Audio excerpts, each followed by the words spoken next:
Myth versus reality. Express. Sorry, the Oriental Express, because the travel brochure needs to sound expensive in English, is the glamorous artery of a dying empire. The travelling stage where aristocrats in gowns smoke long cigarettes and exchange witty repartee over roast pheasant. Reality? It smells of luggage, kerosene, and cabbage soup. The brass fittings gleam because the porter's fingers are cracked from polishing them with industrial spirits. And if the snow outside looks like romance, it's only because your extremities haven't yet turned the colour of raw veal. You are standing on a platform in Calais, January 1924, surrounded by a crowd, pretending that locomotion is an aesthetic experience. The steam hisses like a cigarette smoker with pneumonia. Officials shout in French, German, Italian, languages blending into the guttural white noise of Europe, pretending not to be exhausted. Somewhere a gramophone stalls mid-waltz, stuck on a note that sounds suspiciously like a warning. You step forward, a name on your ticket, a hopeful dot moving eastward into the belly of the continent. The first thing that hits you inside the carriage is the heat. True, the winter outside bites like an unpaid debt, but in here the air feels almost tropical. The velvet curtains hold it prisoner, and the brass lamp throws its polite buttery glow on everything except your doubts. The floor sinks slightly under your boots. Persian carpet, heavy enough to soak up history and any spilled gin. The walls are warm mahogany, polished to the colour of old blood. You place your gloved hand on the surface and imagine the fingerprints of diplomats, of baronesses, whose perfumes outlived their governments, of soldiers pretending to be tourists on special assignments. You lower yourself into the leather seat. It sighs, actually sighs, as though exhausted from supporting generations of pretensions. The train shudders, the glass window trembles, fog blooms, the world outside blurs into grey and white. The Alps, they told you, would be a sight of divine serenity. Yet all you see are slopes smothered in snow, trees reduced to skeletal brushstrokes, and a sky that looks ready to collapse. The waiter, thin and grave, appears as though conjured by your need for distraction. He wears that universal expression of 1920s service personnel, half subservience, half existential protest. You order coffee because it feels safer, more modern, more continental. It arrives black and slightly burnt, tasting like someone boiled coal dust in regret. You sip anyway. Heat claws your throat. You are officially travelling in style. Outside, Europe slides backward, time zones clicking through the rails. You think of the myth. The Orient Express as the thread stitching Paris to Istanbul, a steel artery of sophistication, the very pulse of civilization in motion. Except you know better. Civilization doesn't travel this neatly. It limps, coughs, and occasionally explodes in its compartment. The headlines you left behind in Paris still echo. Inflation in Berlin, assassinations in the Balkans, monarchs dethroned, republics unsure of their own names. Europe is a man pretending his dinner jacket isn't threadbare. The porter knocks softly, opens the door, places your suitcase precisely where you wouldn't have thought to put it, and murmurs, "Monsieur will be comfortable." His breath carries the faint chill of the corridor, and for a split second you envy him. The constant motion, the anonymity, the chance to overhear everything but belong to nothing. You thank him with a coin you can spare, though you're not sure which currency it is anymore. The century has so many replacements for money.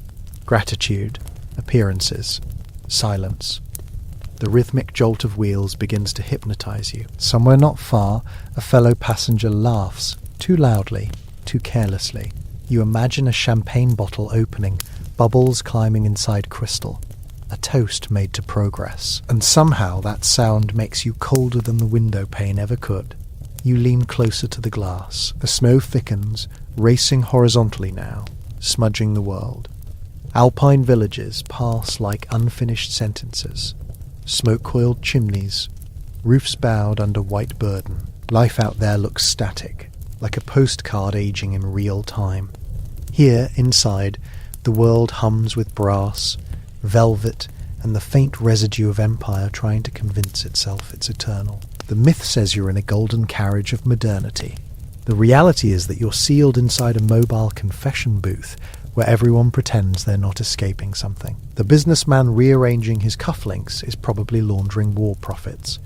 The widow in mink is travelling to meet a husband who may or may not exist. And you said you were travelling for research, which is itself a kind of fiction. You're researching life before it notices you've survived into the wrong decade. The door to the corridor opens again. A rush of air steals some of the warmth. A tall man enters, shoulders too broad for comfort, coat too fine to be honest. He nods curtly, sits opposite you, and pretends your existence is irrelevant, which is polite for this era. You study him through the reflection in the window. Military haircut, small scar by the jaw. He is reading a newspaper folded once, precisely. Every few moments, his eyes flick to the headline about a certain Balkan dispute, and his lips twitch. You tell yourself it's none of your business. Europe's always twitching over something. The waiter reappears with a crystal carafe, offers something stronger. You decline, because drunk clarity isn't clarity. It's just louder self-deception. The man across from you accepts, of course. Brandy. The scent warms the air momentarily, carrying the faint trace of fruit and arrogance. He doesn't drink yet. He only holds the glass, gazes into it as if reading the future at 40% alcohol. The rhythm of the train deepens, like a heartbeat gaining confidence. The carriage occasionally rattles, and you imagine bolts loosening, steel testing its faith. The snow outside has turned into a blizzard, thick flakes colliding across the lamplight. You lose sense of direction, of speed. Only the occasional shock of darkness, tunnels swallowing everything, reminds you this journey demands trust. In the rails, the engines, the idea that someone somewhere knows the schedule. The myth insists the Orient Express is punctual as a monarch. The reality, delays hidden behind euphemisms, schedules rewritten by weather, and sometimes by politics. The railway is Europe's nervous system, one that spasms when borders move faster than trains. You imagine the dispatchers panicking over telegraphs, the bureaucrats stamping timetables that expire mid-century. Romantic, isn't it? A faint rattling from the luggage rack interrupts your musings. Something small slides, thuds softly. You glance up, just your briefcase adjusting to gravity. Still, for a moment, your pulse speeds. You're travelling alone, but not entirely without consequence. In your coat, sealed envelope, sealed promise, instructions vague enough to allow deniability, diplomacy, journalism, espionage. It's all about who admits to reading what. Your compartment companion finally drinks. He exhales through his nose, satisfied. He looks at you as though about to speak, then changes his mind. Silence has more weight here than words. It creaks, balances, provokes imagination. The train slows slightly. You hear the mechanical sigh as it curves around a mountain pass. Through the window, a station platform barely visible under snow appears and vanishes in moments. A guard raises a lantern, salutes the passing blur, a gesture older than anyone aboard. You wonder how much longer these rituals can survive electricity and revolutions. The waiter knocks again, this time offering dinner reservations. You glance at your watch, a relic of peacetime craftsmanship, and realize twilight has smothered the day without asking permission. You agree to the second sitting. The stranger across from you nods, as if he'll attend the first. Even your schedules are opposites. When he leaves, you finally exhale. The compartment feels emptier, or perhaps more honest. You stretch, step into the corridor, and the train sways with you like a slightly drunk partner. The corridor lamp flickers, then regains composure. Through each glass panel, you glimpse other passengers in their boxes of private ceremony. Someone reading, someone smoking, someone pretending to sleep. Everyone maintains the illusion of purpose. At the end of the corridor, the door to the dining car stands open just a crack. You smell roasted meat, onions, expensive fatigue. You wait rather than enter. You watch the silhouettes inside. A woman adjusting her pearls, a few men arguing softly in a mishmash of accents. The train lurches, glasses clink, the arguments pause, mutate, pick up again. Civilization held together by cutlery and illusion. You retreat to your compartment. The porter has tidied everything within an inch of abstraction. Even the condensation on the window seems rearranged. You sit, remove your gloves. The skin beneath is pale, slightly numb, too soft for this century. You wish for sleep, but it hides behind the noise. So you open your notebook, the one with endless intentions and no conclusions. The page trembles in rhythm with the rails. You write a sentence that immediately disgusts you. Something about the beauty of transitory motion, pretentious nonsense. But every generation decorates its disbelief in prose. The stranger returns, a small nod acknowledging survival of another hour. He seems marginally more relaxed, or perhaps the brandy demotes his vigilance. You wonder, absurdly, what his story is. Military? Diplomatic? Criminal? In 1924 they're often the same career. He pulls from his pocket a cigarette case, engraved silver, slightly dented, offers you one. You decline, though the scent of tobacco briefly masks the cabin's sweet decay. He smokes without comment, the ash balancing dangerously before collapsing onto the carpet. He doesn't notice. You do. You always notice mess hidden under grandeur. The waiter announces dinner for the second sitting. You both stand, an awkward duet of simultaneous politeness. He gestures for you to go first. European civility at its last functioning voltage. You lead the way through the corridor, passing through the sudden breath of cold where doors between cars fail to seal completely. Somewhere under you, steel claws at steel. Under that, snow covers sleepers like a premature burial. Inside the dining car, everything glows. Brass lamps, white tablecloths, porcelain strong enough to survive politics. The hum of conversation, low but constant. A pianist in the corner, playing something continental, meaning vaguely sorrowful yet expensive. You sit opposite the window, though there's nothing to see except darkness and occasional flashes of telegraph poles whirling past like ghosts on shift. The waiter brings soup, thick, murky, the kind of brown that makes you suspect ingredients were a collective decision rather than a recipe. Yet, surrounded by warmth and chatter, even mediocrity masquerades as luxury. The myth persists that this train is Europe's artery of refinement. Really? It's a scaled-up compensation for moral bankruptcy. As long as diners can pronounce consommé with conviction, no one feels the frost behind history's door. Across the aisle, a young couple whispers in Italian. You catch fragments. Fume, passport, tomorrow.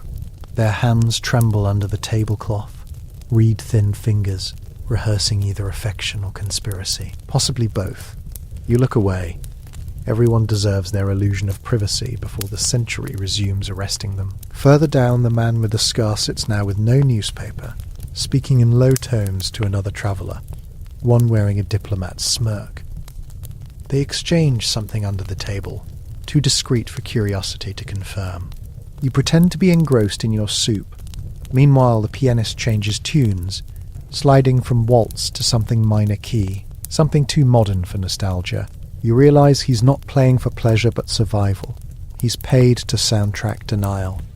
Dessert arrives, compote of pears, crimson sauce, overly sweet. The sugar sticks to your tongue like bureaucracy. You eat slowly, more out of obligation than appetite. You remember the myth again, Orient Express, as adventure, romance, crime, intrigue. Each passenger a novel waiting to happen. But when you glance at the row of weary faces illuminated in lamplight, all you see is fatigue. Elegant, well-dressed fatigue. Europe on wheels, dragging itself east toward a dream that's already dissolving. A faint vibration runs through the floor. Change of speed.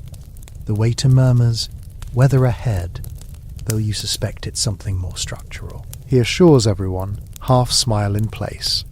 Habitual reassurance. Civilization is a series of trained smiles facing oncoming storms. You drain a small glass of brandy, so much for moral sobriety, and for a brief second, warmth feels possible. The pianist ends his tune with a flourish that might be ironic. Applause follows, polite as a funeral. The scarred man stands, nods to his companion, and leaves. The diplomat doesn't look up. You rise too, claiming fatigue, though it's really curiosity disguised as prudence. The corridor outside feels darker than before, colder. You follow in the general direction of your compartment, but noise from ahead, a muffled argument, footsteps, the sound of a door resisting, causes hesitation. Probably nothing. On this train, nothing is always the most interesting word. You reach your compartment, empty, orderly, indifferent. You lock the door anyway. Luxury doesn't include trust. Sitting again, you remove your boots, stretch your feet onto the Persian expanse. The carpet smells faintly of dust and cologne, like ghosts that moisturize. You close your eyes and listen. The steady metal cadence below merges with wind outside, producing a lullaby of potential disasters. You drift near sleep, but the knock comes again, softer this time, deliberate. You freeze. Silence afterward is worse than sound. Then a whisper. Words undecipherable. You hesitate, stand, approach. Through the frosted glass you see only the blurred shape of someone in the corridor. Instinct reminds you that nothing urgent happens politely at midnight.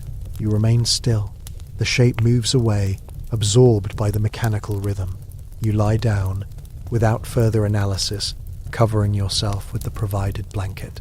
Heavy wool, textured like regret. The lamp dims. The world outside is pure darkness, peppered with snowflakes illuminated briefly by station lamps. There's comfort in motion, even when it leads nowhere. You think about what brought you here, the ticket purchased with borrowed certainty, the mission undeclared even to yourself.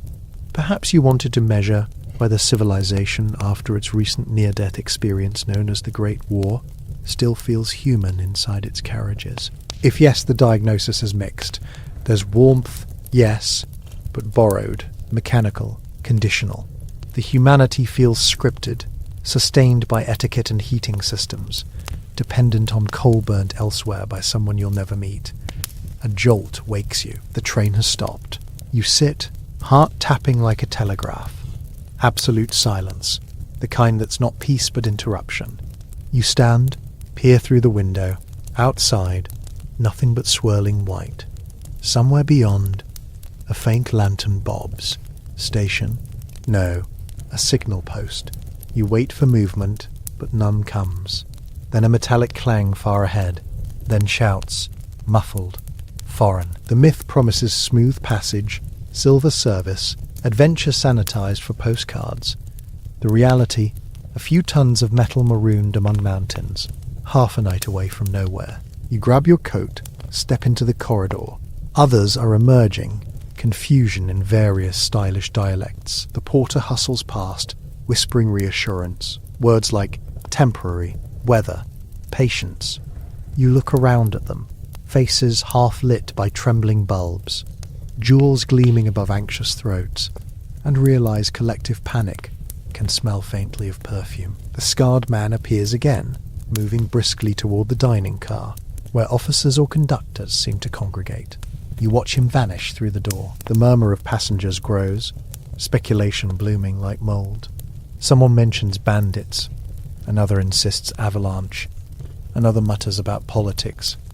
You could propose truth, but that would spoil the entertainment. The heat inside remains steady, maybe too steady. You return to your compartment, check the door lock for satisfaction rather than security. The luggage rack hums faintly, metal chilling against cold. You open your notebook again, hand shaking slightly more than caffeine can explain, and write, Europe, in motion yet stranded, a parable. Then you cross it out furiously. Too neat. Nothing about this is neat. The door to the neighbouring compartment opens.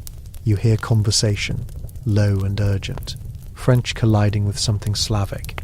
You catch only fragments. Schedule. Telegram. Tonight.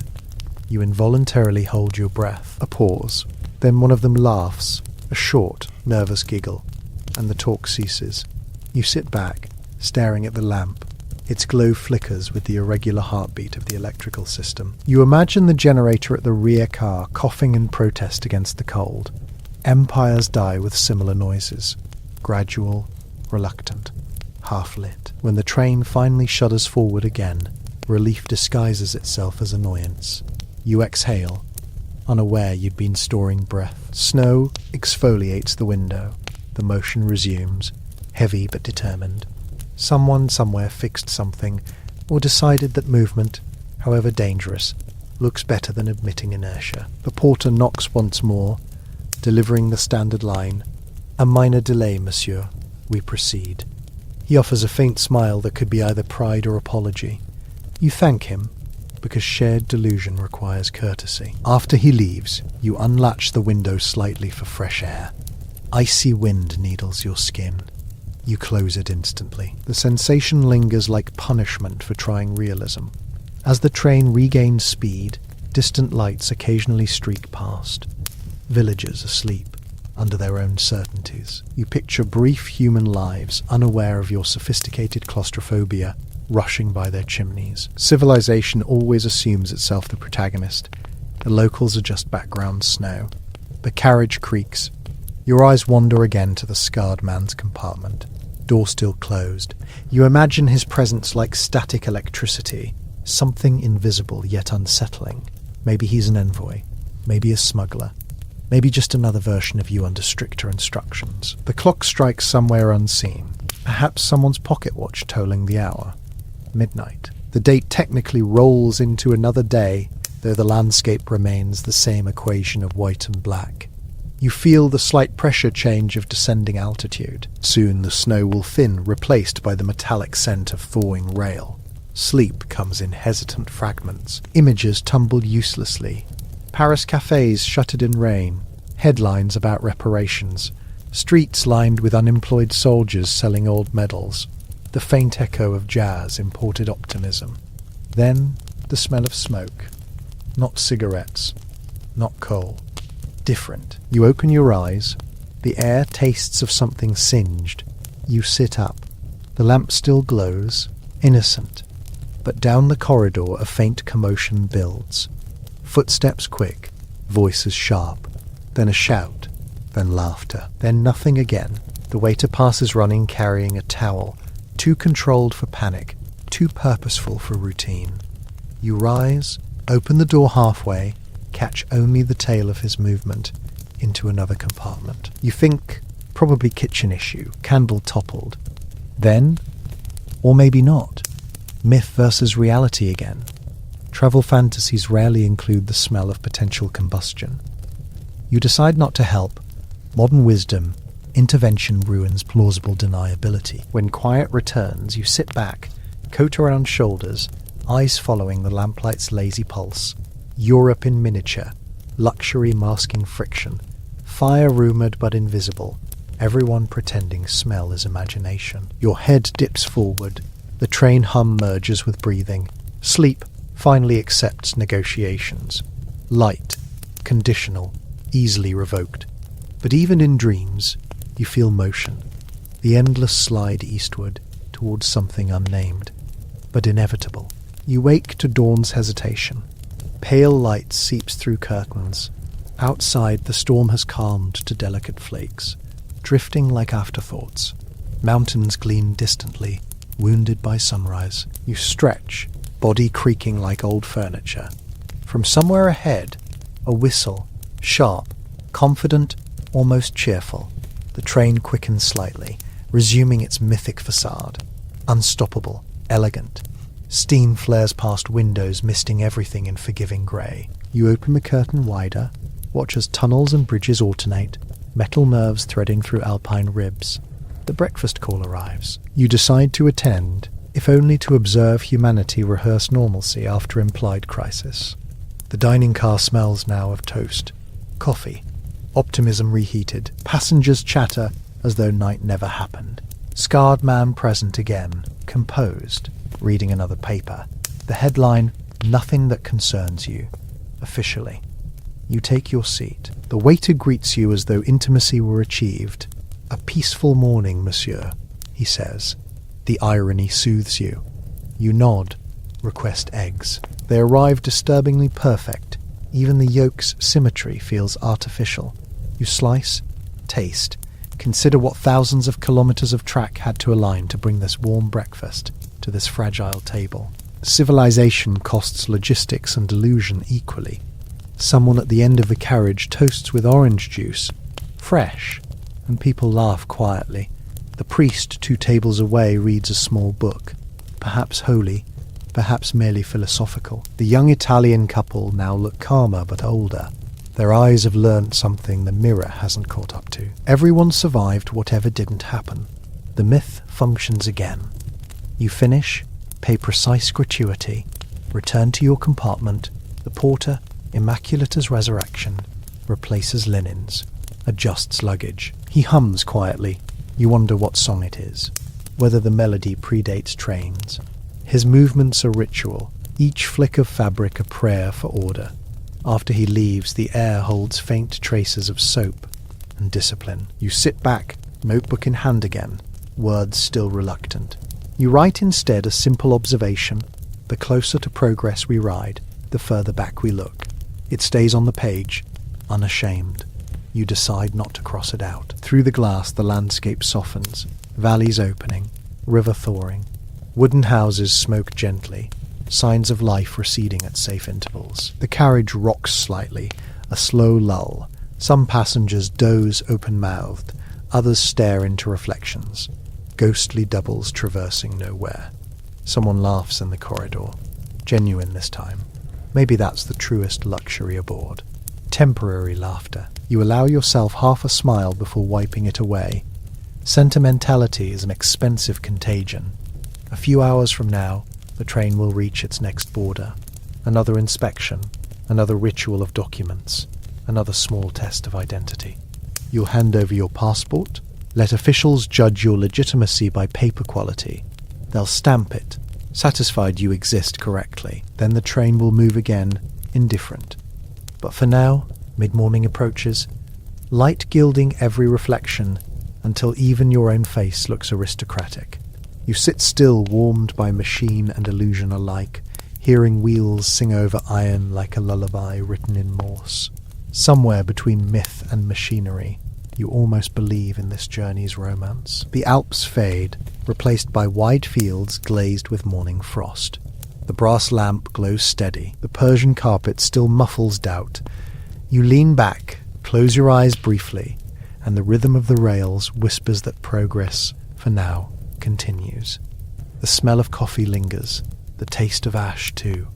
Your hand rests on the notebook, cooled by shadow. The window trembles as the train gathers speed, and for the first time since boarding, you let yourself exhale without rehearsal. Outside, the snow resumes, soft this time, undecided, tracing the glass with lines too delicate to read. The train curves gently, vanishing into another tunnel, and that's where you remain, half awake, balanced between departure and arrival, myth and reality, warmth and the waiting cold beyond. Myth versus reality.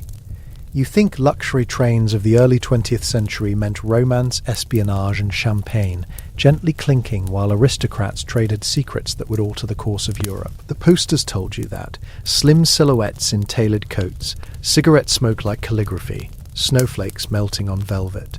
Reality, though, smells like coal, onion soup, and human fatigue fermenting under the brass fixtures. Someone's perfume is losing a slow fight with the damp wool of their overcoat. The myth is golden. The reality is greased linen and chapped hands. But isn't that why you bought the ticket? To find something that stings a little. You are here in 1924, a year that pretends to be modern. The war has been over for 6 years, though the word over feels optimistic. Europe is a patient who refuses discharge, bandaged, limping, insisting it is healed. In Paris, people dance to forget they have prosthetic memories. In Berlin, people build philosophical scaffolds over rubble. In Vienna, people sell inherited lace for cigarettes. Everything smells faintly of antiseptic and money that used to be gold. You join this procession not as a participant, but as an observer scribbling notes you'll probably burn later. That's the fantasy anyway. You think the notebook will preserve clarity. Instead, it just documents the rate of decay. The compartment greets you as extravagantly as a stage set. Thick Persian carpets swallow the sound of your boots. Mahogany walls glow under the brass lamps, their surfaces polished enough to reflect your uncertainty. A steward in a stiff jacket bows, wordless, professional in that particular Ottoman European hybrid manner, trained neutrality, the art of being invisible to the wealthy while memorizing their eccentricities. The smell here is both comforting and accusatory. Wax, coal, and something metallic underneath. You place your suitcase, scratched leather, too old for vanity, next to the seat and settle into the heat, as if it might negotiate peace between your skin and the world outside. The Alps immense and blinding, their white silence broken only by distant avalanches that sound like applause. The wind wails against the glass, trying to translate its grievances. You watch the figures on the platform fade.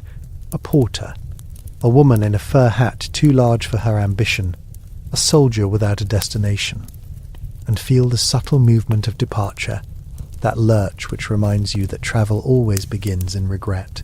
The whistle cuts through the cold, and the train exhales black smoke that tastes faintly like irony. You imagine that every puff is a ghost of Europe's last empire, complaining about the lost centuries. You sit. You open the notebook, the one whose pages have learned to betray you. On the first line you try to describe the colour of snow through glass and fail instantly. It's not white, it's the memory of white draining to grey. You toy with metaphors, but each one stalls under weight. Then the lamp flickers, and you notice how its light exaggerates your reflection. Too pale, too curious, the face of someone trying to decode civilization, while civilization is busy dissolving itself in gin. It's like watching the 1920s promise you immortality while coughing blood into a lace handkerchief. The steward knocks softly, offers tea or something pretending to be it. You nod, and the porcelain rattles on the tray like bones rehearsing their exit. The first sip is scalding, bitter in a way that makes history taste personal. It reminds you of treaty ink spilled on maps, of politicians who believed borders could be drawn with straight rulers across human longing. You think, someone once designed this entire continent like an architectural model, unaware that people move differently than pencil lines. That realization hums between the rails. The train pulls away from the station.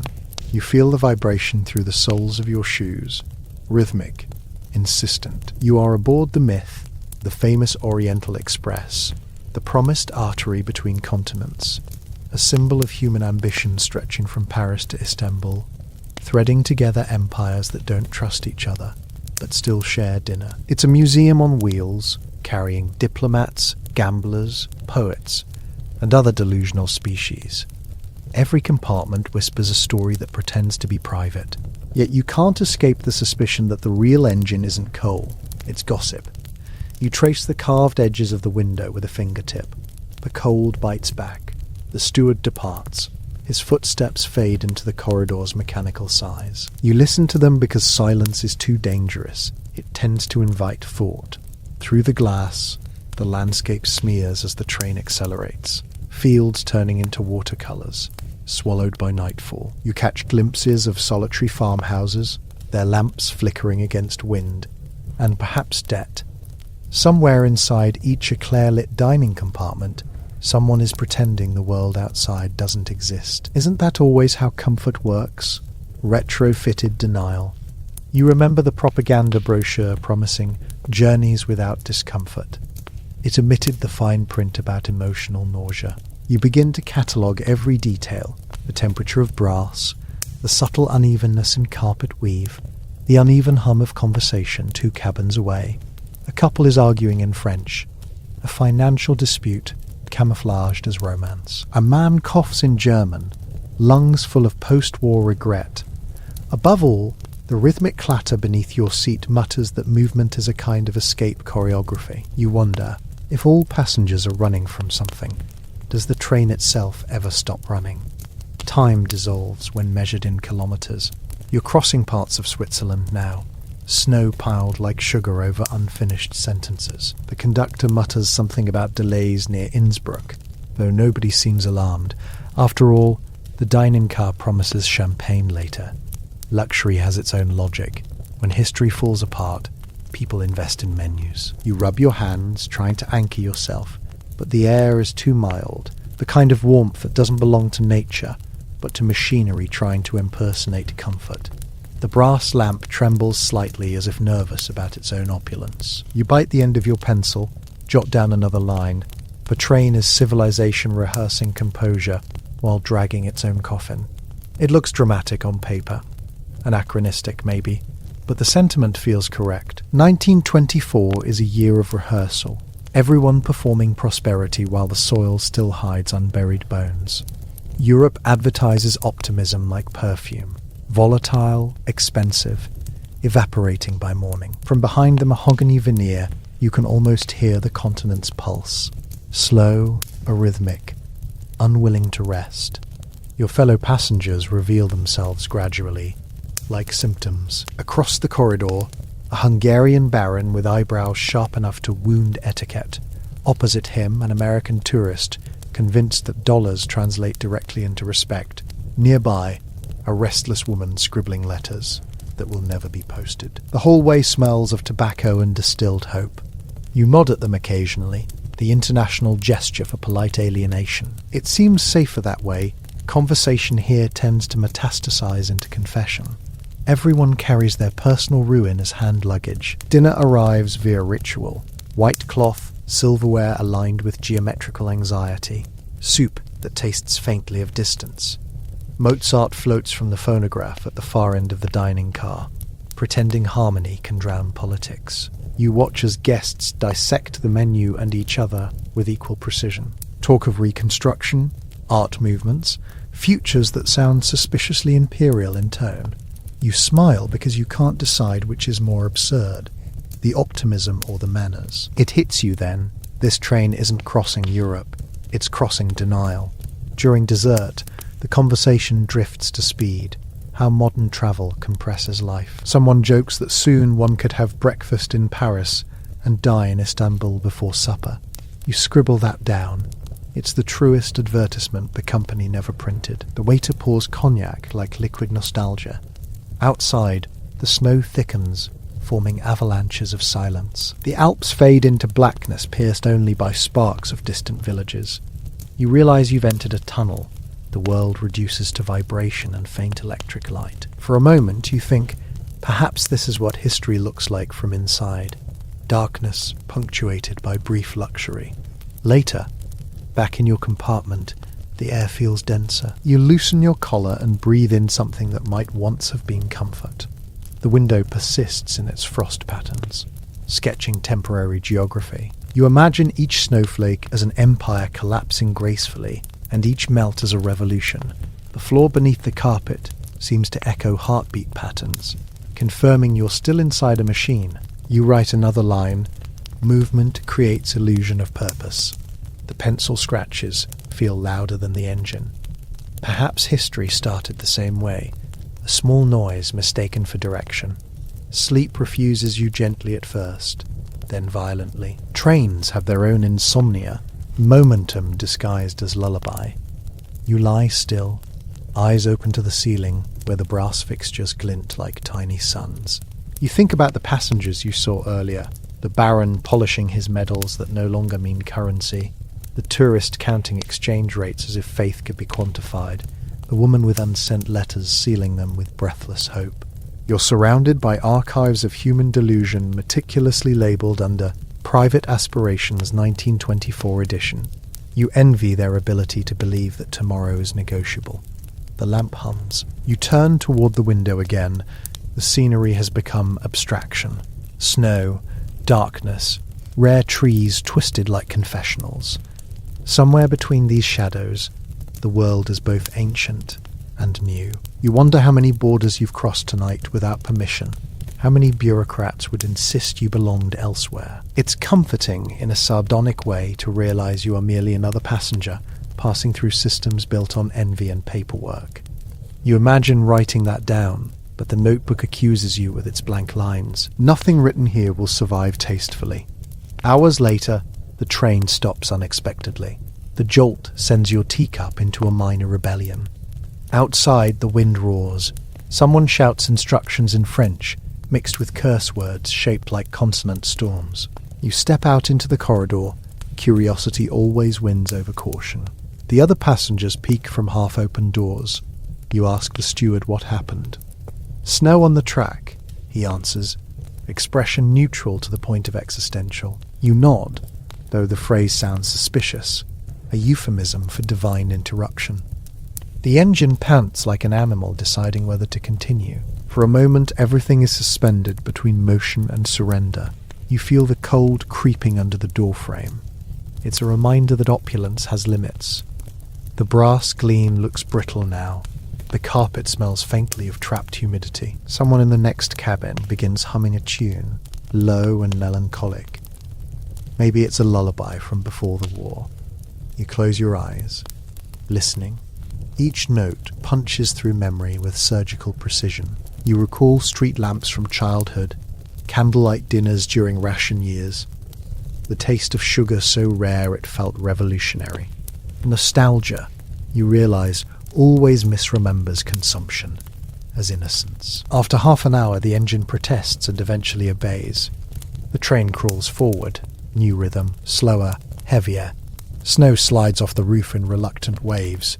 You feel the motion beneath you again, life resuming in increments. The steward returns, offers a refill, and mentions we may reach Vienna by morning if the tracks behave. You thank him with the sincerity reserved for minor miracles. He smiles briefly, an accident of humanity, and disappears. You note his tired hands, cracked at the knuckles. Even luxury extracts its tribute from the invisible workers who keep it plausible. Back at your seat, the notebook waits obediently. Its existence is both anchor and accusation. You write, "Europe pretending to heal on rails built by uncertainty." It looks neat, academic, almost false. Still, it's the closest you have to prayer. You reflect how trains used to symbolize progress, but in 1924 they've become therapy sessions. Everyone aboard trying to outpace disillusionment. Each whistle echoes like Freud coughing meaning into the cold air. Civilization loves speed because thinking hurts. You stretch your legs, wander toward the observation section at the rear. The world is monochrome. Snow, mountains, occasional flicker of stars defying the wind. You rest your forehead against the glass. It's an oddly intimate gesture, as if to apologize to geography. From here, the tracks look infinite, yet you remember that rails always lead somewhere predetermined. There's comfort and tragedy in that, motion without choice. You marvel at modernity's paradox, inventing illusions of freedom by engineering systems of direction. The irony would be poetic if it weren't already historical. Someone joins you, a man with spectacles fogged by difference. You exchange casual remarks about the weather, then lapse into silence. Conversation in this era is a sport best played minimally. Every sentence risks revealing too much allegiance or despair. He eventually murmurs, "Strange times." You nod, smiling faintly. Strange is an understatement.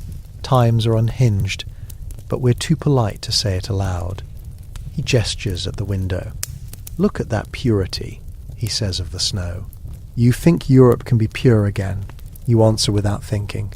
Only in temperature. He laughs, a bleak, genuine laugh, and leaves. The sound lingers, honest enough to wound the scenery.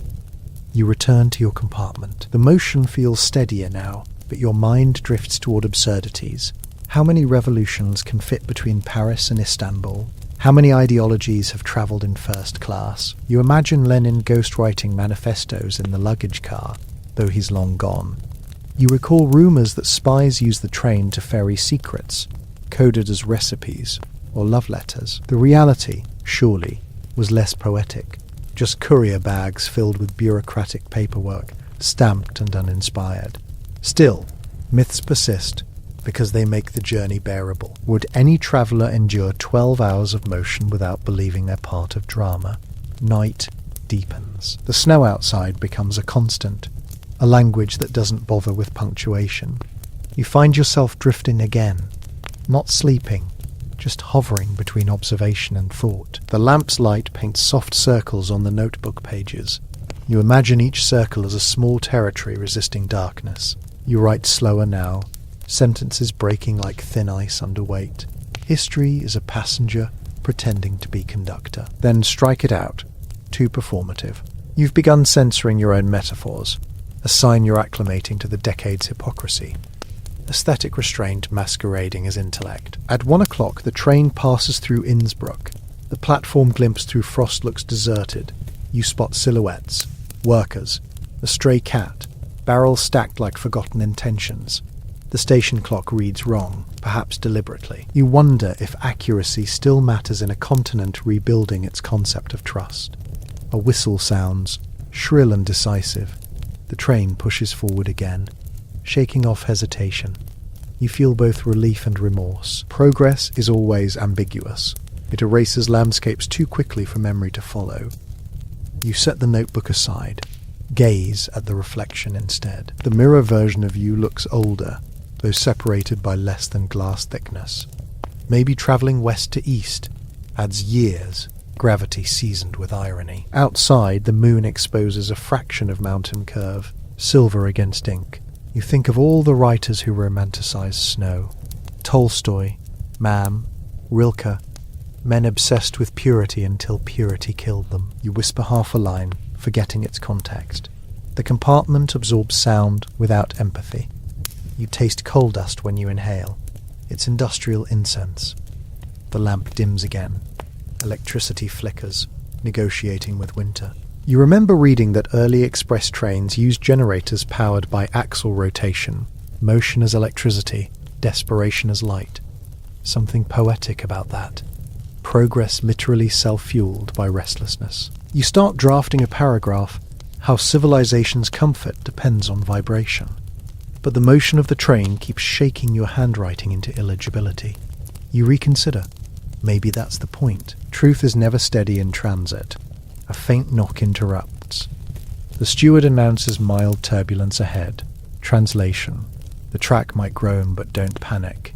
His diction is perfect, neutral like diplomatic telegrams. You thank him.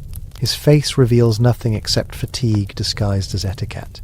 Once he leaves, you realize you prefer his silence to most conversations you've had this year. At least silence doesn't demand ideology. Minutes later, the train lurches again, but steadies. You stare out and see something haunting. A solitary light, far in the valley, maybe a shepherd's hut or a signal post. Its persistence feels deliberate, rebellious against snow. You imagine walking toward it, abandoning the train, rewriting meaning as absence. But movement holds you hostage. You're not exploring. You're being transported. The difference stings like irony. It's easier to cross nations than to exit expectations. You think of Istanbul, the mythical destination. East of here, beyond multiple borders, beyond languages trembling with vowels.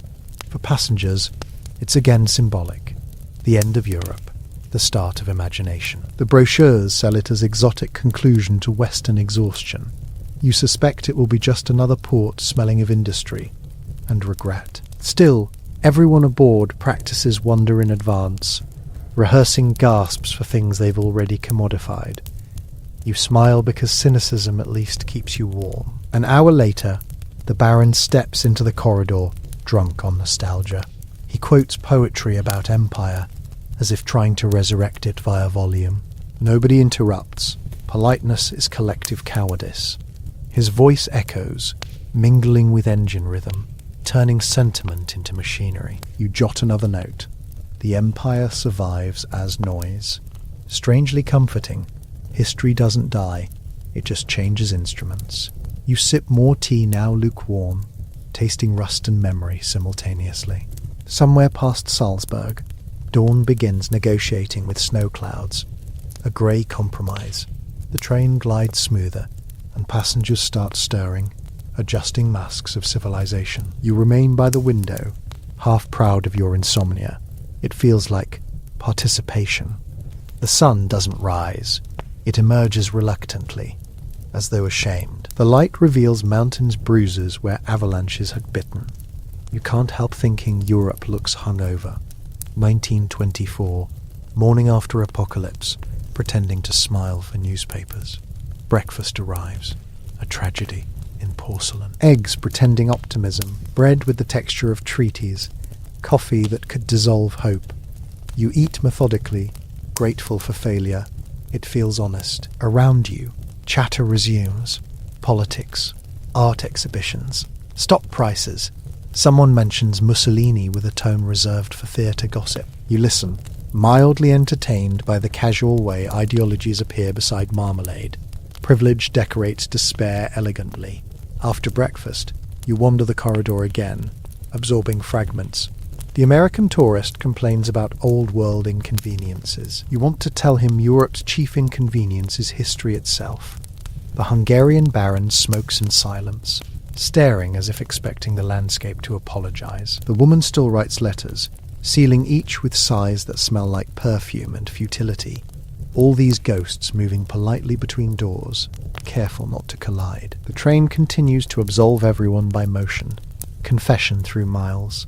You pause near the door connecting to the next car. The hinge squeaks, small imperfection reminding that no system is silent. You enjoy it. Authenticity rarely sounds smooth. Then, as the carriage curves, sunlight breaks through the window.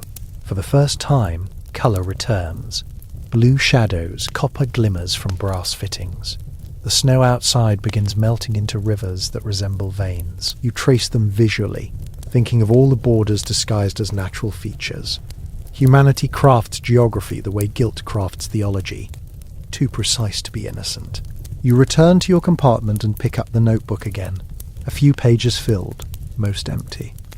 You consider writing about myth, how the Orient Express represents elegance, mystery, danger, all of which are marketing disguised as legend. Reality is colder, heavier, slower. A network of maintenance workers, overcharged passengers, rail schedules hostage to weather. Luxury is merely discomfort, with better upholstery. You like that phrase, underline it, then laugh quietly. Dark humour feels medicinal here. You stretch again, feeling spine resist. The vibration underfoot transforms into monotonous lull. You sip the last of your tea, tasteless now, but ritual matters more than flavour. You stare at your own reflection and think how travellers romanticize exhaustion. You're part of that too, writing about decadence to avoid participation. Maybe the train is not crossing Europe, but circling around meaning itself. Still, motion continues, and you obey its rhythm. The brass lamp flickers one last time before steadying. The snow resumes, soft this time, undecided, tracing the glass with lines too delicate to read. The train curves gently, vanishing into another tunnel, and that's where you remain, half awake, balanced between departure and arrival, myth and reality, warmth and the waiting cold beyond. Myth, reality. The phrase golden age of travel sounds glamorous until you picture the smell. Coal smoke mixed with human anxiety and the faint trace of overcooked beef drifting down from the dining car. You've probably seen paintings, aristocrats in feathered hats, champagne flutes clinking over mapless journeys. Nobody tells you that those same portraits leave out the bronchial cough of the conductor, the damp wool pressing against your knees, the hesitation between motion and stasis that turns luxury into something like purgatory. You are on the Orient Express in the winter of 1924. Outside, the Alps moan under an avalanche of silence. Inside, everything mimics perfection. Persian carpets like crushed dusk, mahogany walls polished until you can see your own uncertainty staring back. The lamp glows brass and forgiving. The windows cry frost tears down their faces. And you, in your over-tailored coat, begin to suspect you've paid for more than a ticket. You've bought a temporary replacement for meaning itself. The French porter nods too often, murmuring, bien sûr, as if politeness were the only form of religion left on the continent. The train lurches, your glass sways. In the corridor, someone laughs the clipped laugh of a diplomat who's forgotten what laughter is for. The sound hits you with the texture of broken silverware. You remember the advertisements promising smooth travel, the world's most luxurious train. Now, underneath your seat, the iron growls like an old dog dreaming of war. Why the Alps? Because they look like judgment dressed in white. Because every empire needs scenery to disguise entropy. You pretend to admire the view, but mostly you measure your own trembling reflection in the window. Too much skin, not enough conviction. The snow outside looks permanent, as if the century could freeze mid-sentence. You sip cognac to soften the thought, but taste only history diluted by ice. The woman across the compartment lifts an eyebrow with aristocratic precision. You recognize her type from newspapers, the sort who once danced at the Hotel de Paris before real politics began. She's reading a French novel whose pages seem pre-frayed by apathy. You wonder if she ever notices the world outside the print. Everyone here appears to have fled participation by dressing in velvet and pretending to be tourists of their own century. Decadence to avoid participation. Yes, maybe that's the summary. The train doesn't exactly cross Europe. It circles around meaning, like an old phonograph needle stuck in the same groove. Motion continues, and you obey its rhythm. The brass lamp flickers once before remembering its duty. The snow resumes, soft this time, undecided, tracing the glass with lines too delicate to read. The train curves gently, vanishing into another tunnel. And that's where you remain, half awake, balanced between departure and arrival, myth and reality, warmth and the waiting cold beyond. The tunnel's echo licks the carriage walls. In that instant, the lamp's glow feels surgical, illuminating everyone's self-deception like specimens. A banker whispering sums that no one believes. An actress playing exhaustion to perfection. You rehearsing invisibility. The air steams with perfume and unspoken guilt. You begin to realize that time on a train operates differently. It doesn't pass, it accumulates. Every click of the wheels adds another layer of repetition to human history. Treaties signed, promises broken, and still the machinery keeps time like an indifferent god. Can a vehicle deserve damnation? You watch the reflection of your breath cloud up, then vanish, leaving a ghost smudge behind. The window shivers, as if the mountains outside just muttered some ancient insult. You half expect the snow peaks to wink, a small gesture from nature meaning, I've seen empires die before, and this one's no different. The hostess, a Belgrade native with lipstick too red for the season, slides open the door to ask if you need anything else. The pause before else suggests she's fluent in more than one type of transaction. You decline politely. She smiles the professional smile of those who understand that politeness is a form of surrender. You turn back toward the window, pretending to consider the route, though the truth is you've forgotten where you're headed. A map hangs in your compartment, elegant lines connecting Vienna, Budapest, Istanbul, cities sewn together like pearls on a thread that's starting to fray. You trace them with a fingertip. Vienna smells of nostalgia, Budapest of unfinished revolutions, Istanbul of promises neither Christian nor Ottoman. You wonder if anyone aboard knows that half the stations on that route are already haunted by bankruptcy and new flags. Meanwhile, the train's dining car begins its dinner ritual. Silver domes lift to reveal narrowing decadence. Consommé de volaille, trout with green butter, a pudding more confident than any monarchy. The pianist plays something cheerful and hopelessly modern. Ragtime leaking into empire. You watch guests mouth compliments at half volume, as if words could stain each other. Someone jokes about Chicago, another about Bolsheviks, and everyone laughs too carefully. Did you hear that? The wheels below mutter the same beat. Decline, decline, decline. You join the laughter because silence feels like treason. The cognac burns. A stray draft slips in through invisible cracks, carrying the smell of snow mould and steel. You'd forgotten that air could feel foreign. In the corner, an English colonel folds today's newspaper, The Times, printed in ink that smudges across his gloves. He catches your glance with a look that says, "This century will behave itself." You both know he's lying. Beneath the veneer of dinner jackets and brass rails, Europe has started fermenting like bad wine. Every city you'll pass through in the next 48 hours is already carrying someone else's ideology in its luggage racks. The waitress trips slightly, her tray rattles, and for a fleeting instant the civilized mask cracks.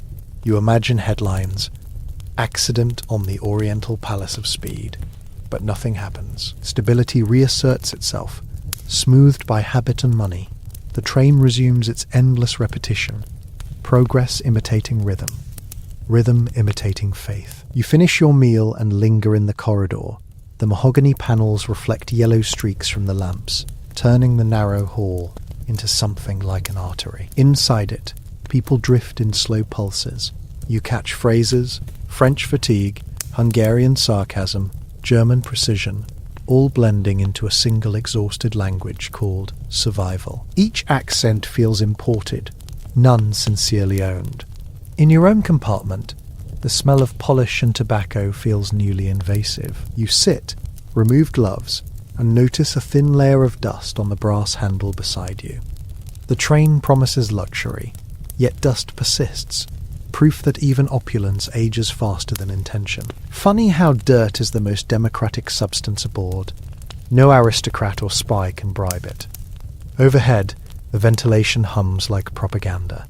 It tells you that this motion equals freedom, that a ticket equals destiny. Yet your gut insists otherwise. Freedom on rails is conditional. It offers choice without direction, comfort without escape. You lean against the wall and start counting the seconds between vibrations. They're steady, but never merciful. There's talk faintly audible from next door. Two men discussing investments in Romanian oil, their voices straining under the weight of optimism. Every few minutes a name pops out.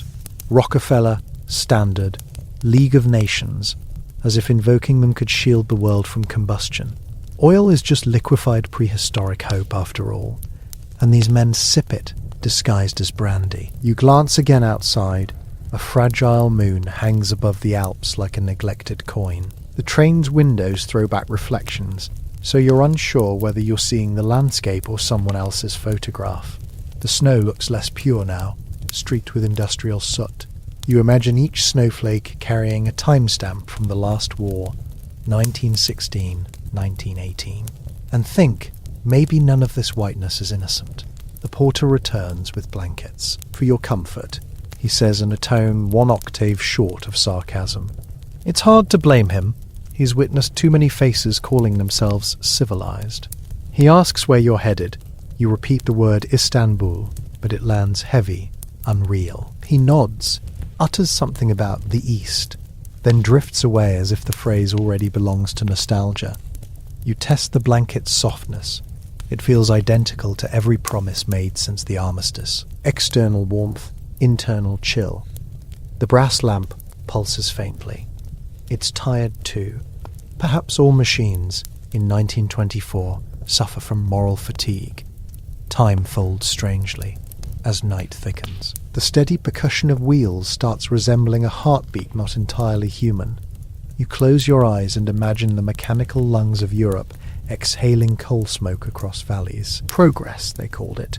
You can't remember whether the advertisement promised romance or combustion.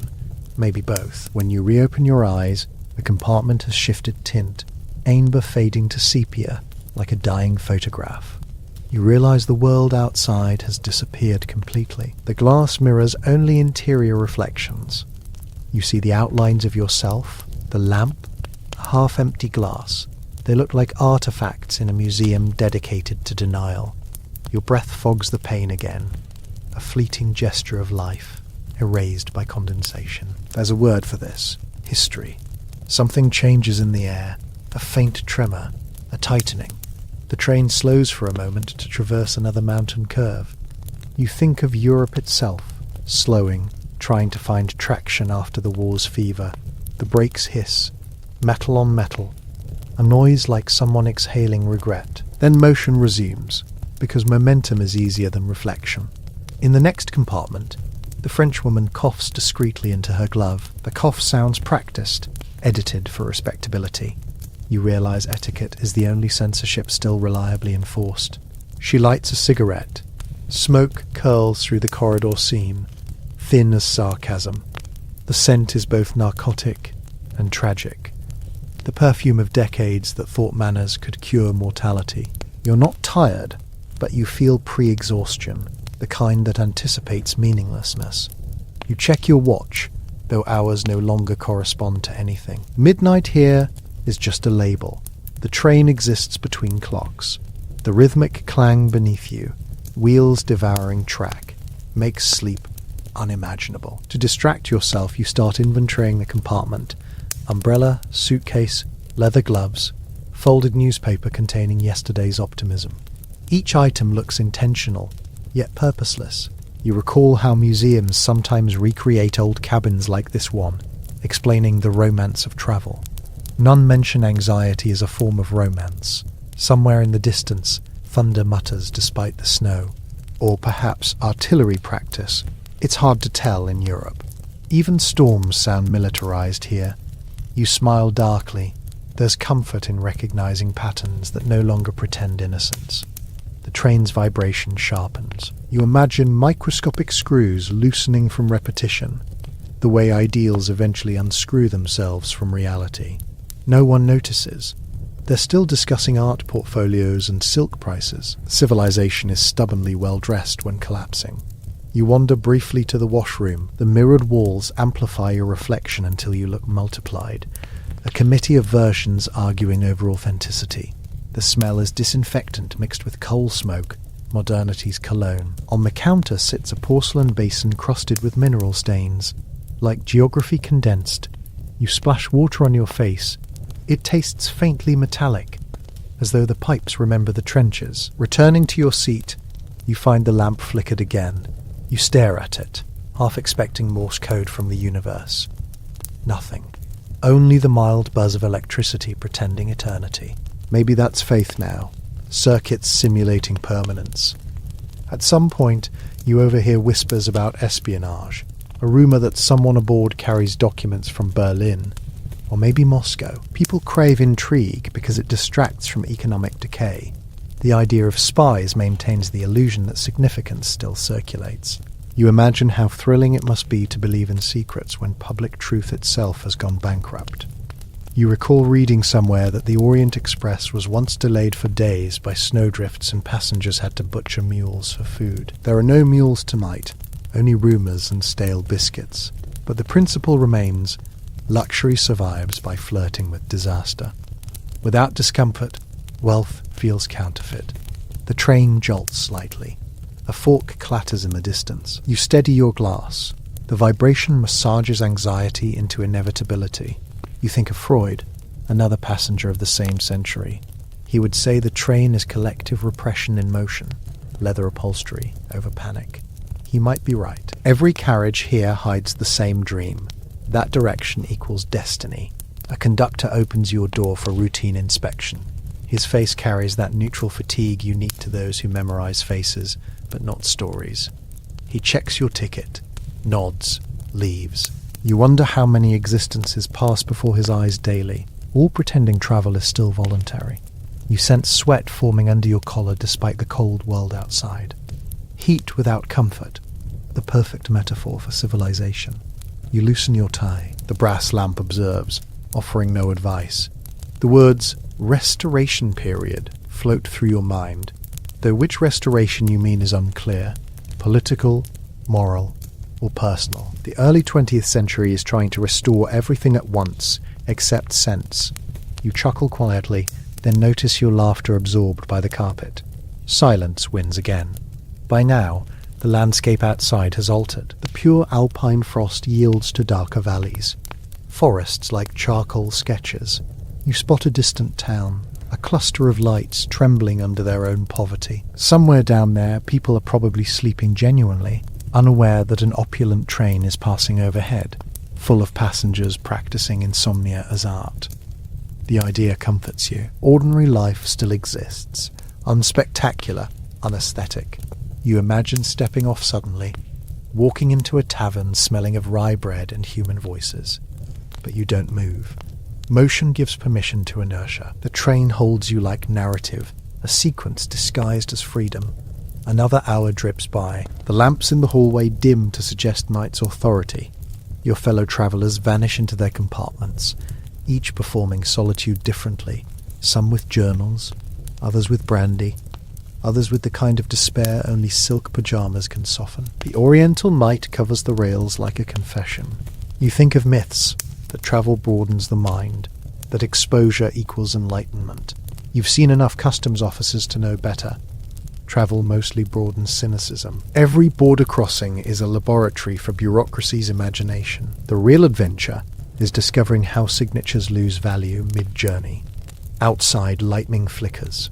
Brief, silent photography. For one frame, you glimpse a ruined watchtower, probably from some earlier empire, whose architects believed stone could outlive ambition. The flash vanishes. You blink and wonder how many ruins the snow conceals along this route. Each drift could hide an entire philosophy.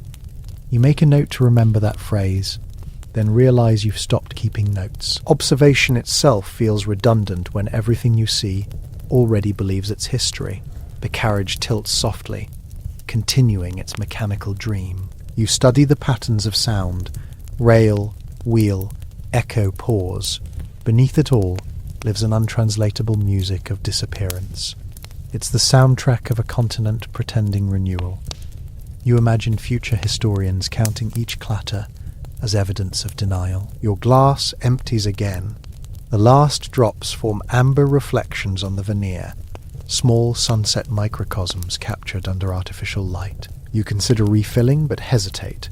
Indulgence becomes parody too easily. Besides, intoxication isn't escape here, just another form of repetition. You stand and approach the window one last time. The snow, previously hesitant, has started again, with resolve, as if reclaiming its territory. Flakes smear against glass like forgotten handwriting. You trace one streak with your fingertip until it melts. The gesture feels like erasing your own name from an unsent letter. For a moment, the engine's distant hum transforms into something like breathing, the mechanical exhale of Europe under reconstruction. Then another tunnel swallows sound. Total dark. In that blackness, you sense hundreds of heartbeats synchronized unintentionally, travelers united by displacement.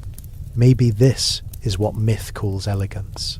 Dissonance polished into rhythm. When light returns, faint and deliberate, you are still moving. The brass lamp steadies, the snow resumes softness. You remain suspended, half between eras, half between rolls. This train, this night, this comfort, they are all versions of the same ancient idea, that motion can postpone meaning. And yet, meaning waits, patient, unamused, as every empire aboard believes speed equals survival. You smile faintly at the irony, then lean back. The carpet embraces your shoes with silent luxury. The lamp hums. You watch your own reflection ghost and return, like a recurring rumor of identity. The world beyond is mute now. Only you and the rhythm exist. The myth of elegance persists. The reality continues to flicker between tunnels. The journey hasn't ended, but it has confessed everything in its silence. Outside, more snow begins to fall. Soft again, undecided, drawing lines so fragile they could be mistaken for forgiveness. Myth versus reality. The Oriental Express. Name so elegant it sounds like perfume. Smell so thick it could choke refinement itself. You imagine swans in evening dress, a crystal cart of truffles, polite laughter edited for posterity. Reality wears flaking varnish and old cigarette smoke. It breathes through radiator pipes that cough like tubercular lungs. That's luxury with tuberculosis, painted gold. You are boarding in the winter of 1924. The platform at Calais snarls with wind that stings worse than whiskey. Porters haul luggage, pretending each trunk is an empire. You step onto the polished steps of the train, the kind gleaming like a promise too good to survive. Inside, carpet swallows your feet. Heavy curtain muffles the world. You catch the faint perfume of coal mixed with cologne designed to mask human unease. Your coat drips melted frost onto the Persian rug, soaked threads shining like misplaced guilt. It smells of dust warmed by ambition, of travel as ritual sacrifice. The mahogany glows, but it's not warmth. It's the illusion of human mastery over cold matter. You sit, you adjust the lapels of your coat, and you pretend to belong. The brass fixtures wink at you in a tone suggesting they've seen greater liars. This is the myth. Europe's heartbeat on rails, connecting empires by etiquette. This is the reality. A long metal tube filled with economic refugees of manners. Everyone is performing civilization while the world outside freezes its roots. You order coffee that promises Vienna and deliver bitterness from a nameless depot. Steam coats your window. Then the world vanishes in a film of your own breath. A waiter with spectral politeness slides a newspaper onto your table. Old murders printed in new ink. Politics disguised as crossword puzzles. Every vibration beneath the floorboards reminds you that steel never dreams. Yet tonight it pretends. The rhythmic clatter arranges thoughts like dominoes falling toward revelation. You watch your own reflection ghost and return, ghost and return, like a recurring rumour of identity. Outside, more snow begins to fall. Soft again, undecided. Drawn lines so fragile they could be mistaken for forgiveness. You sip the coffee too fast. It burns the tongue in miniature revolutions. Someone coughs next door. The kind of cough wealthy people learn in schools. Restrained, polite, but unmistakably dying. The lamp hums above you as if gossiping with the night about human fragility. Through the corridor floats a faint accent. Turkish or Hungarian, hard to tell. Everyone here is an adjective pretending to be a nationality. You're in a box full of mirrors, and each mirror claims to be history. Funny, isn't it, how geography dissolves once income brackets align? You shift against the seat, the velvet sighs with old stories. Perhaps some Austrian count once seduced someone here using Latin prayers and bad champagne. You can still smell the ideological hangover. The train throbs onward, bellowing confidence. Somewhere ahead lies Istanbul, that antique promise of exotic completion. Empires always believe they end elegantly. Never in bankruptcy court. Your reflection flickers again. Outside, snow merges with smoke, none of it clean. You imagine ghosts of soldiers frozen on different mountains. Maybe they envy the train for its heat. Maybe they don't care anymore. A steward knocks, more gently than necessary, announcing dinner service. His uniform has been washed too often. Hierarchy faded at the cuffs. He stands like a footnote to colonial pride. You follow him to the dining car, stepping through thresholds of decades disguised as velvet. Each doorway smells slightly different. Tobacco, starch, expensive anxiety. In the dining car, brass lamps line the walls like arrogant candles. Tablecloths still believe in spotless futures. People talk in languages that use money instead of grammar. The menu reads like a denial of war. Consommé, trout, beef à la mode. A dessert named after someone's mistress. You choose silently. Choices are illusions in systems already scheduled. The soup tastes of logistics and salt. You chew history slowly, afraid it might notice. Across the table, a woman with pearls like bullet casings smiles at you. Her lipstick is a political border, fresh and trembling. She asks why you are travelling east. You answer something about curiosity, the academic disease. She laughs the way diplomats laugh before treaties collapse. The train jolts. Your spoon stings against porcelain, a reminder of gravity's cynicism. The chandelier trembles lightly, imitating doubt. She tells you that Europe is dying beautifully. You believe her, mostly because beauty is the easiest disguise death ever wore. The snow hits the window with slow persistence. You imagine each flake, whispering the names of lost empires. Who decided that movement equals salvation? Maybe it was marketing. Maybe motion keeps guilt from congealing. You glance around. Everyone here is running from a headline. The pianist in the corner bleeds minor chords. His music smells of gin. He plays while staring into nowhere, perhaps the most honest direction available. Dinner concludes, applause to civilization. You retreat down the corridor, as if guilty of survival. Back in your cabin, the lamp hums again. You take off gloves that have accumulated silent history. London, Paris, Vienna, all reduced to leather warmth. You lean on the window. The world blurs into horizontal despair. This train is a museum of denial on wheels. Every compartment curated, the colonel's medals, the writer's notebook, the banker's mistress. Yet none of them can explain why civilization feels colder than the snow outside. You remember the myth. Elegance on rails. You taste reality. Coal dust behind luxury. Servants wearing smiles as uniforms. The rhythm under your feet murmurs the same reminder.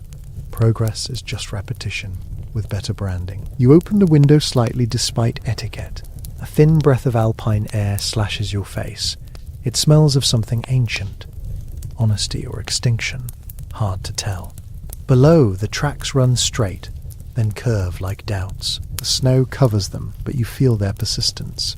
Behind you, that hum from the lamp continues. A domestic ghost reciting lullabies to capitalism. The woman from dinner laughs faintly in the next car. Her pearls click against glass like broken promises.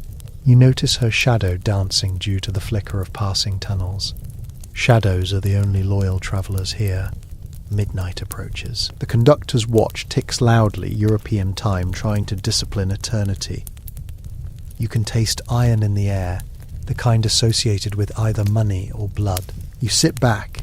The seat sighs again, as if remembering everyone who believed railways could redeem them. Your thoughts drift, punctuated by the wheel's rhythm.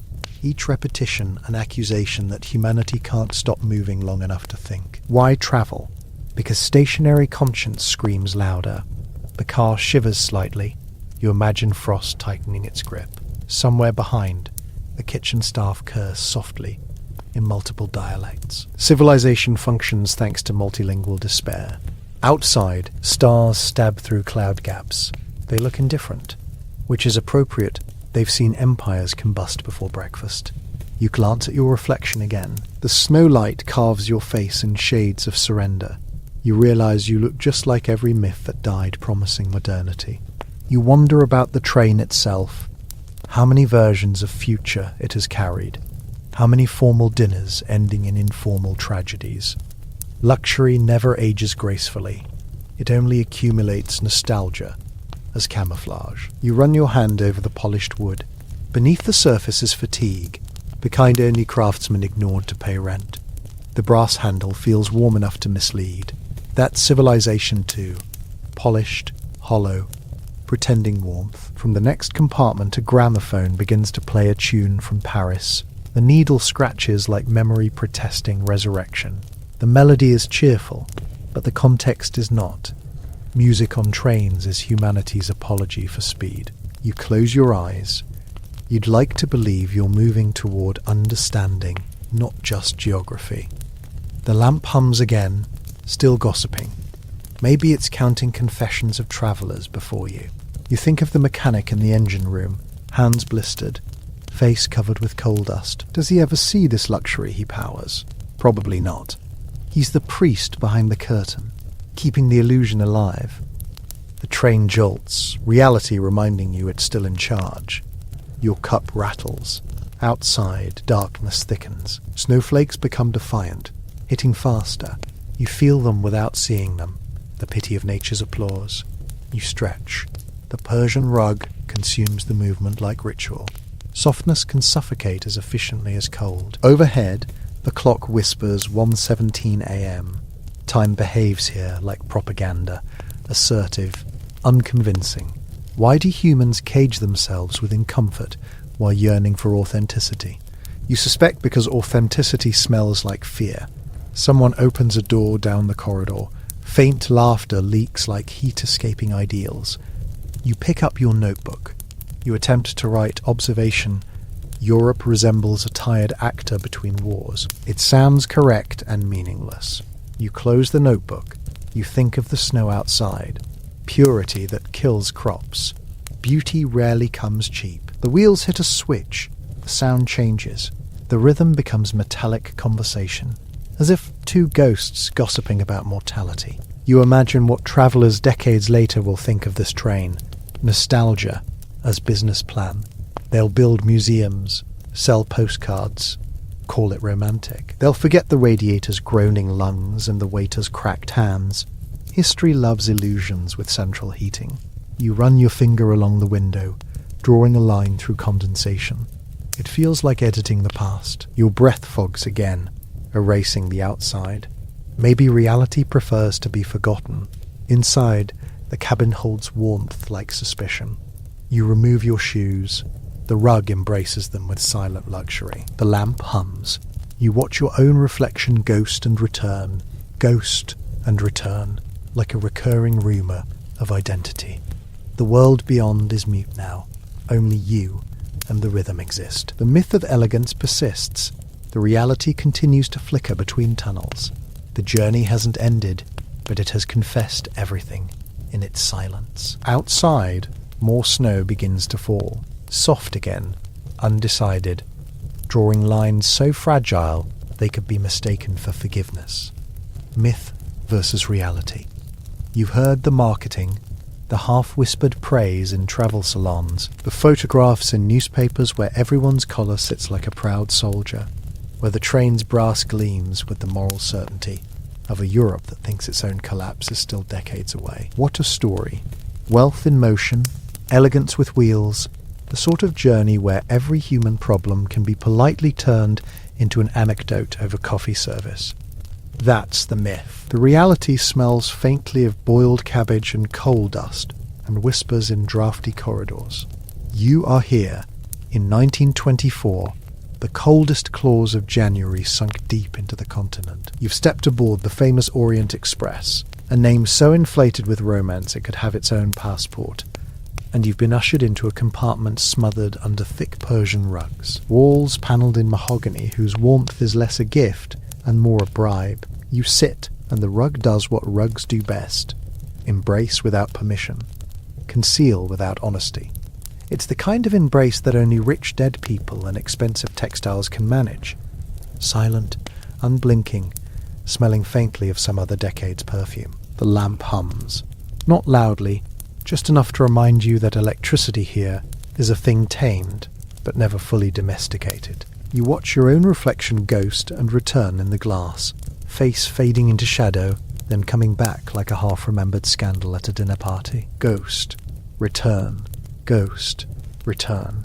There's rhythm to it, almost hypnotic, like listening to someone's heartbeat through a wall too thick for anything but suspicion to pass through. Reflection is overrated anyway. Here, identity is just a rumour you carry between stations. Outside, the Alps have decided to go full theatre. Snow sprawled across everything, wind howling with all the subtlety of an unpaid soprano. Inside, you're wrapped in spring's pretense. Warmth poured from radiators that could never exist without the frantic feeding of coal stokers somewhere far below your feet. The myth of elegance sits here, glowing under yellow brass. The reality flickers between tunnels, punctuated by darkness, jolts, and the occasional smell that suggests something in the next carriage has died but politely kept quiet about it.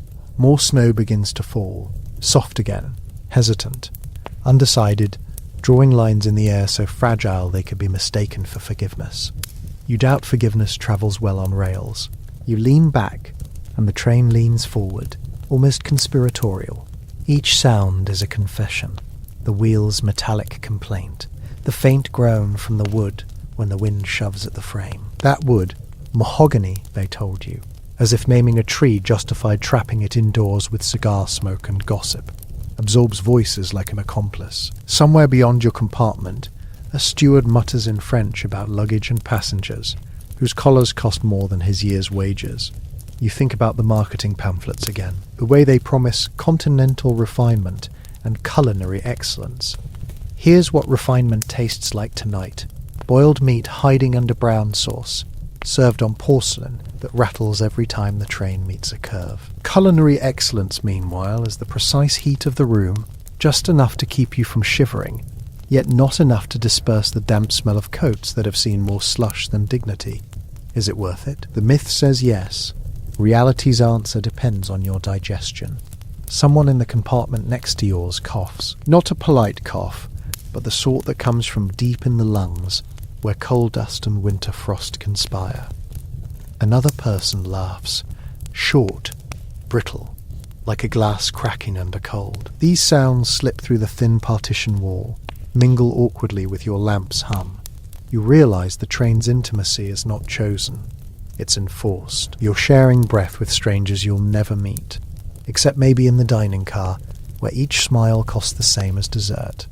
And yes, the brass still gleams. It gleams because someone polishes it with excessive care, maybe thinking that if the brass shines, passengers will overlook the way the carriage smells faintly of wet animal. You notice the rugs weave under your shoes. Persian, they said. Imported. Exotic. Proof that whoever bought it never set foot on the streets where the knot-tying children worked. Myth loves exoticism. Reality loves the invoice and the factory. The windows are thick, but not thick enough to erase the memory of cold. Each gust outside smudges the glass with ice patterns that look like flowers until you remember they're just fractures frozen mid-bloom. You trace one with a fingertip, and the cold bites through the pane as if the Alps resent being kept at bay. You hear the dining car's bell ring somewhere down the train, faint but insistent. People will shuffle in, carrying their myths with them like evening cloaks. The conversation will unfold in layers, polite inquiries, rehearsed stories about art collections, or investments in something vaguely Eastern. Nobody will mention the fact that your Orient is really just a line between Paris and somewhere far less romantic, kept alive by coal and timetables. The rhythm of the rails becomes more than sound.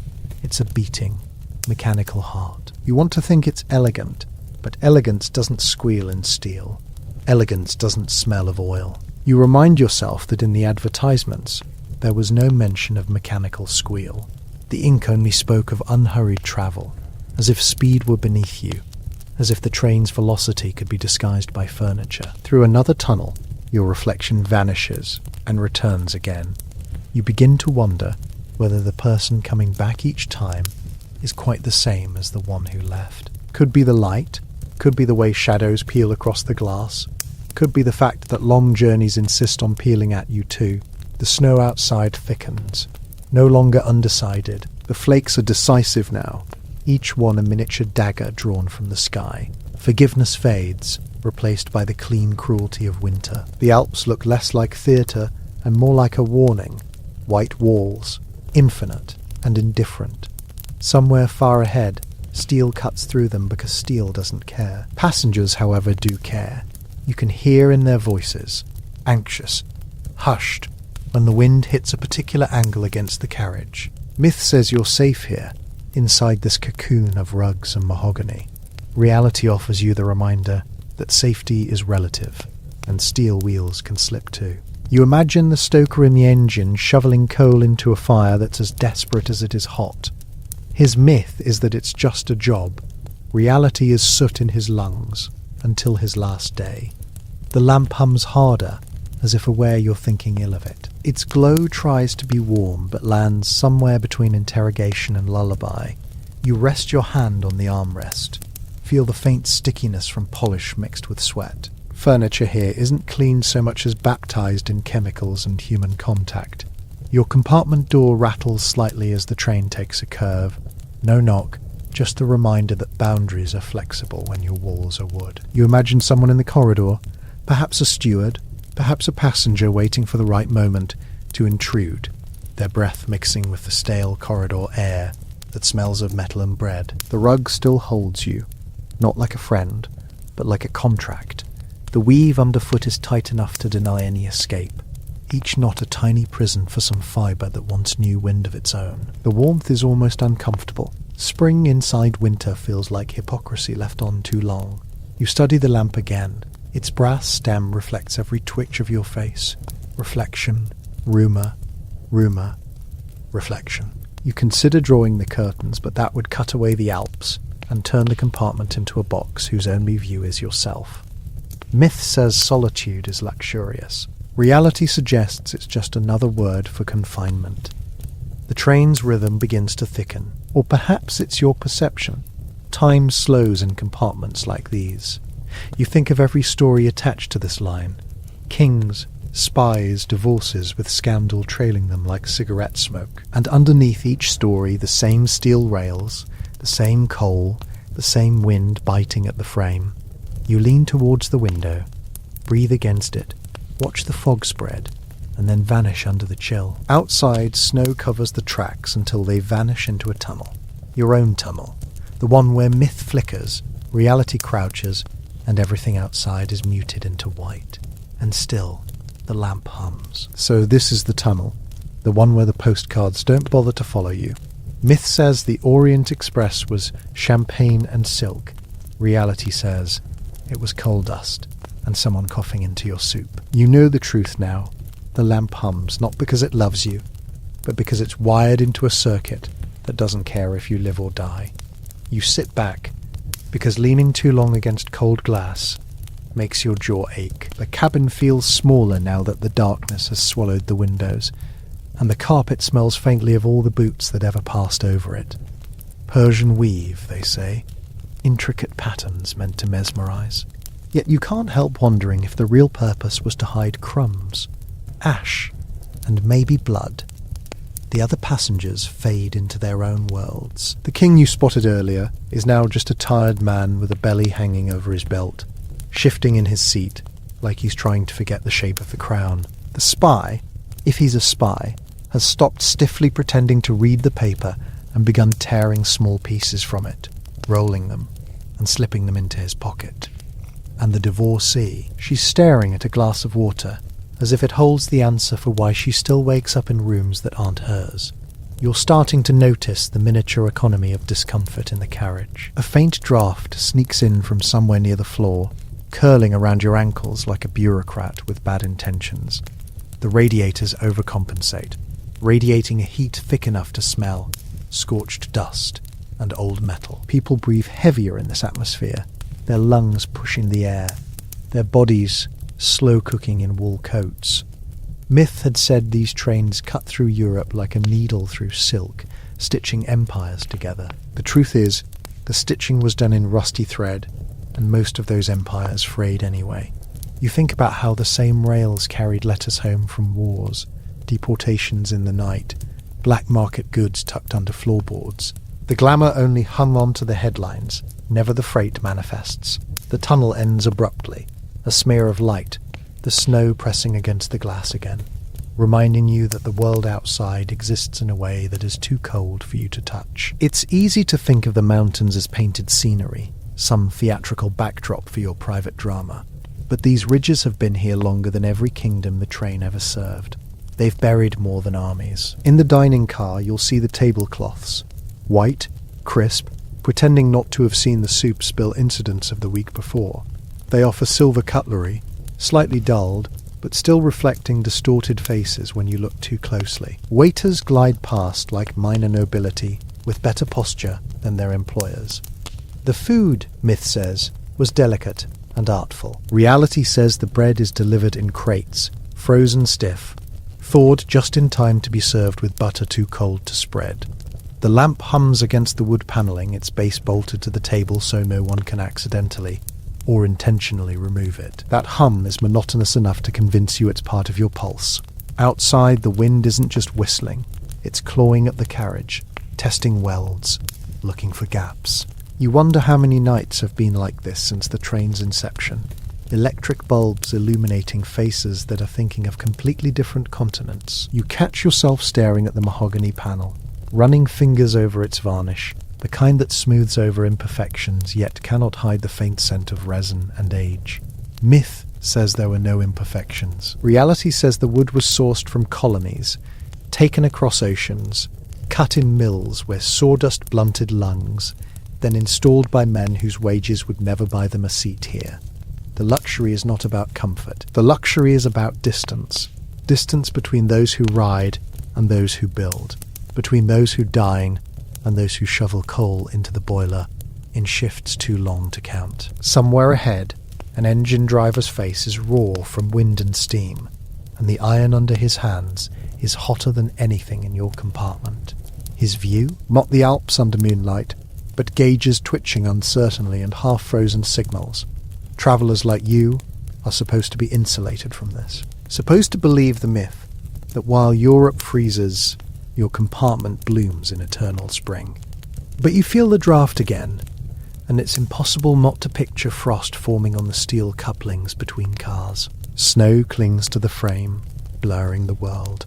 Someone coughs in the adjoining compartment, and through the thin wall, you learn they have a wet cough, one that might be seasonal, or might be the kind of cough that doesn't leave. The hum of the lamp becomes a counterpoint, an unwelcome metronome marking the seconds until the next cough. Myth said everyone on board had stories worth telling. Reality says half of them are simply escaping something. You realize that if you stripped away titles and passports, what would remain is luggage, some full of fur coats that stink faintly of camphor, some of papers heavier with secrets than with ink, some of nothing but clothes worn thin in cities you'll never visit. You watch snow distort into streaks as the train picks up speed. At this pace, each minute is a gamble with steel and ice. The invisible stakes hum beneath you, rails frozen brittle, wheels promised to hold but never under this much weight. Myth is that this train conquers weather. Reality is every engineer fears the day it doesn't. In the corridor, a porter moves past, carrying a tray. You catch the faint smell, tea gone over-steeped, biscuits already soft with the humidity. His footsteps are muffled by carpet, yet his face betrays the urgency, the kind of speed maintained only in situations where someone important might run out of patience. The divorcee stands now in the doorway, her silhouette shaking slightly as she balances with the sway. She's wearing gloves she never removed, perhaps because the myth says women on the Orient Express never stoop to bare hands, unless sipping champagne. Reality points to a simpler fact. Gloves hide flaws and warmth. Her eyes scan the carriage as though she's counting threats. Maybe she's remembering the scandal trailing behind her like smoke. Or maybe she's simply wondering whether anyone here might offer kindness without cost. You realize that's the other luxury.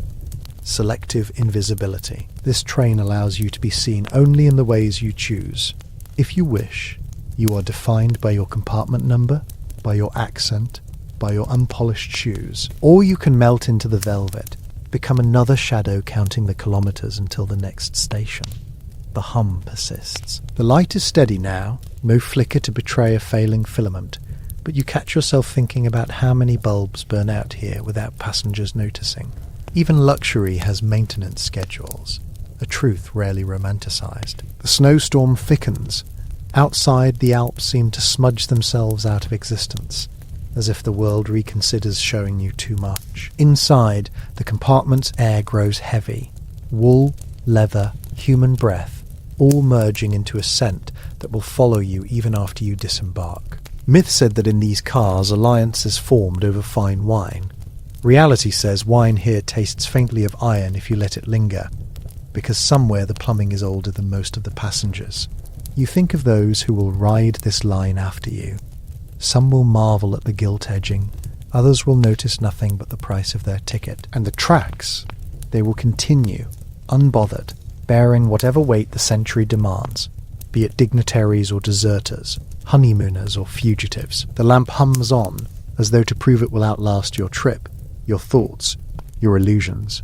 You sit back, accepting it, watching myth and reality switch seats again. In the end, myth is warm mahogany and a Persian carpet you tell your friends about. Reality is a compartment with a draft, a hum you can't stop hearing, and a view smothered in white. You can live with both, but only one lets you sleep, and the other keeps the lamp humming.